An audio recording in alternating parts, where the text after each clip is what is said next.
Lance! This is Lance! This is Lance! This is Lance! At sa araw to, pag-usapan natin bakit halo ang fangs at flat teeth ng aso at pusa. Science explained, may dalawang klase ang ngipin nila dahil ito sa kanilang evolution bilang carnivores.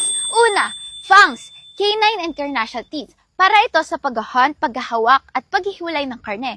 Built-in hunting weapons. At pangalawa, flats, molars and premolars. Para to sa panguya at pagdudurog ng buto o kibble. Survival tools para sa digestion. Fun fact, mas maraming molars and premolars ang mga aso dahil mas flexible sila sa diet. Di ba nga, omnivore sila?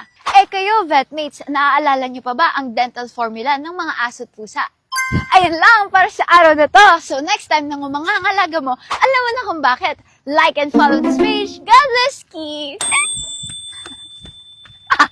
This is Lance! At sa araw na to, kala mo ba, shades of black and white lang ang mundo ng pets natin? Hindi ha, ang mga aso nakakakita ng shades of blue and yellow. Kaya kung bibili ka ng laruan, iwasan ang pula at green. Hindi nila masyadong kita yon. Ang mga pusa naman, parang may night vision, low light, wala yung sinabi sa kanila. Kaya next time, piliin mo yung kulay ng toys na makikita at may-enjoy nila. Ayun lang para sa araw nito. God bless you! This is Lance! At sa araw na to, alam mo ba na may 32 muscles sa tenga ng pusa? Ang tenga ng tao ay may 6 muscles, pero ang pusa, 32. At kaya nila itong igalaw independently. Kaliwa lang, kanan lang, o sabay. Dahil yan sa kanilang wild instinct. Para mahuli ang tunog ng prey at maiwasan ang predators, kailangan nilang marinig kahit ang pinakamahinang galaw sa paligid. At dahil super flexible ng tenga nila, kaya nilang i-rotate to ng 180 degrees. Parang built-in radar. Ang galing, diba? Hindi yan magic. Science yan. Ayun lang para sa araw na to. Like and follow this page. God bless you!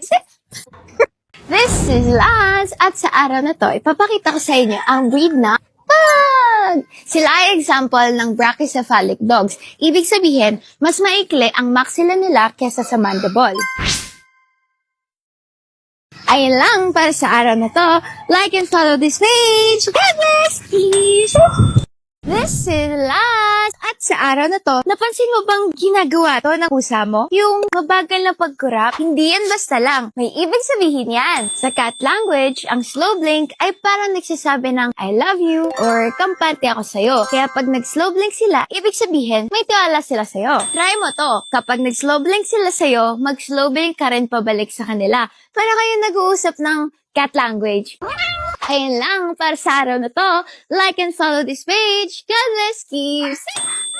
This is Lance! At sa araw na to, alam mo ba na ang mga aso ay nananaginip din? Katulad ng mga tao, ang mga aso ay natutulog ng REM sleep o rapid eye movement sleep saan gumagalaw ang mata nila kahit nakapikit. Isa itong unique phase of sleep ng mga mammals at birds. Aktibo ang utak nila na parang sa gising na estado kaya dito sinasabi na nananaginip sila. Bahagi ito ng kanilang normal at malalim na pagtulog na mahalaga para sa kanilang mental at physical na kalusugan. Karaniwang nangyayari ang REM sleep 20 minutes to 30 minutes pagkatapos nilang matulog at mas madalas ito sa mga tuta dahil mas marami ang kanilang kailangang iproseso at matutunan. Tamo na ba minsan na parang umuungol or kumakahol ng mahina ang mga aso mo o kaya naman minsan nagtutwitch o gumagalaw ang mga paa na parang tumatakbo? So next time na makita mo na parang tumatakbo ang aso mo o kaya kumakahol ng mahina, huwag mo silang gigisingin ha. Yan lang para sa araw na to. Like and follow this page. God bless.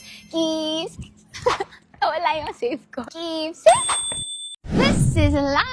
At sa araw na to, bawal nga ba talaga ang garlic, onions at chocolate sa mga aso? Kahit konti lang, bawal na bawal. Ang bawang at sibuyas ay pwedeng magdulot ng hemolytic anemia. Ibig sabihin, sinisira nito ang red blood cells ng mga aso. Makikita mo na nanghihina sila, maputla ang gilagid at minsan pa nga may dugo ang ihi. Ang tsokolate, pwede ba?